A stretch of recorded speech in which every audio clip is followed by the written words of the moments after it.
മകളുടെ കരൾ സ്വീകരിക്കാൻ കാത്തുനിൽക്കാതെ നടൻ വിഷ്ണുപ്രസാദ് യാത്രയായി. കരൾ രോഗത്തെ തുടർന്ന് ചികിത്സയിൽ ഇരിക്കെയാണ് നടന്റെ അന്ത്യം. ആരോഗ്യാവസ്ഥ തീർത്തും മോശമായതിനാൽ കരൾ മാറ്റിവെക്കാതെ മറ്റൊരു മാർഗമില്ലെന്ന് ആശുപത്രിയിൽ നിന്നും വിഷ്ണുവിനെയും കുടുംബത്തിനെയും അറിയിച്ചിരുന്നു. കരൾ മാറ്റിവെക്കൽ ശസ്ത്രക്രിയയ്ക്കുള്ള ഒരുക്കത്തിലായിരുന്നു കുടുംബവും സഹപ്രവർത്തകരും. കരൾ നൽകാൻ മകൾ തയ്യാറായിരുന്നെങ്കിലും ചികിത്സയ്ക്കായുള്ള ഭീമമായ തുക കണ്ടെത്താനുള്ള ശ്രമത്തിലായിരുന്നു കുടുംബം.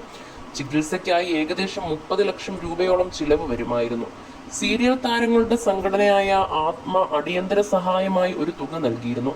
പിന്നീട് വിഷ്ണുവിന്റെ സുഹൃത്തുക്കളും മറ്റും ഓൺലൈൻ ചാരിറ്റി ഫണ്ടിങ്ങിലൂടെ തുക കണ്ടെത്താൻ ശ്രമിക്കുകയുണ്ടായി.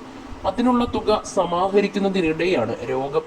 പ്രിയപ്പെട്ടവരെ, ഒരു സങ്കട വാർത്ത. വിഷ്ണുപ്രസാദ് അന്തരിച്ചു. കുറച്ചു നാളുകളായി രോഗബാധിതനായി ചികിത്സയിലായിരുന്നു. ആദരാഞ്ജലികൾ. അദ്ദേഹത്തിന്റെ അകാല വിയോഗം നേരിടാൻ കുടുംബത്തിന് ശക്തിയുണ്ടാവട്ടെ എന്നും പ്രാർത്ഥിക്കുന്നു. വിഷ്ണുവിന്റെ മരണവാർത്ത പങ്കുവച്ച് കിഷോർ സത്യ കുറിച്ചു.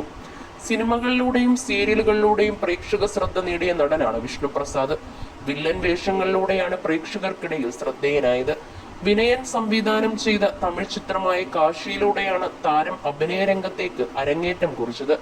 കയ്യെത്തും ദൂരത്ത്, റൺവേ, മാമ്പഴക്കാലം, ലയൺ, ബെൻ ജോൺസൺ, ലോകനാഥൻ IAS, പതാക, മാറാത്ത നാട് തുടങ്ങിയ സിനിമകളിലും അഭിനയിച്ചിരുന്നു. ഇപ്പോൾ സീരിയൽ രംഗത്ത് സജീവമായിരുന്ന താരത്തിന് അഭിരാമി, അനനിക എന്നിങ്ങനെ 2 പെൺമക്കളാണുള്ളത്.